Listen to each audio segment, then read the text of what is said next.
மருதாணி இலைய செடியிலேருந்து பறித்து அலசிட்டு 4 கிராம்பு போட்டுட்டு நல்லா மிக்சியில் அரைச்சிட்டு பூண்டு தட்டி போட்டு தண்ணி போட்டு குழச்சி மூடி வச்சுருங்க நைட்டு ஃபுல்லாக. மறுநாள் காலையில் எழுந்து அம்மா வந்து முன்ன நாளே தலை குளிக்க வச்சுட்டேன். இப்போ மறுநாள் காலையில் வந்து அந்த மருதாணியை போட்டுட்டு ஒரு மணி நேரம் ஊற வச்சுட்டு 1 மணி நேரம் நான் போடும்போதே சிகப்பாயிடுச்சு அம்மாவுக்கு தலையில். ஆனாலும் நான் 1 மணி நேரம் காத்திருந்தேன். அதுக்கப்புறம் அலசிட்டாங்க. இப்போ நம்ம என்ன பண்ண போகிறோம்னாக்கா இது வந்து நீலி அவுரி. நீங்கள் என்ன பண்ணுங்கன்னாக்கா ஒரு 3 ஸ்பூன் டீ தூள் போட்டு நல்லா கொதிக்க வச்சுட்டு அதை வடிகட்டி அதை போட்டு நீங்கள் வந்து அப்ளை பண்ணிக்கோங்க தலையில்.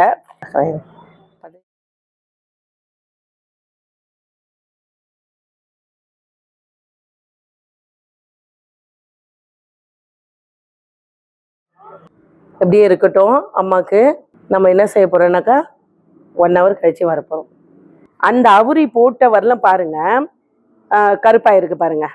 என்ன போட்டு ரிசல்ட் உங்களுக்கு காட்டுறதுக்காக ஏஜ் அதிகமாக இருக்கிற பர்சனுக்கும் ரிசல்ட் வருது அப்படின்னு சொன்னாக்கா வந்தவங்க சொல்கிறாங்க, வராதவங்க வரலையே அது என்ன சொல்ல உண்மையா அப்படின்றதுனால நம்ம இவங்களை வச்சு தான் நம்ம உங்களுக்கு வந்து எக்ஸ்பிளைன் பண்ணிட்டு இருக்கேன்.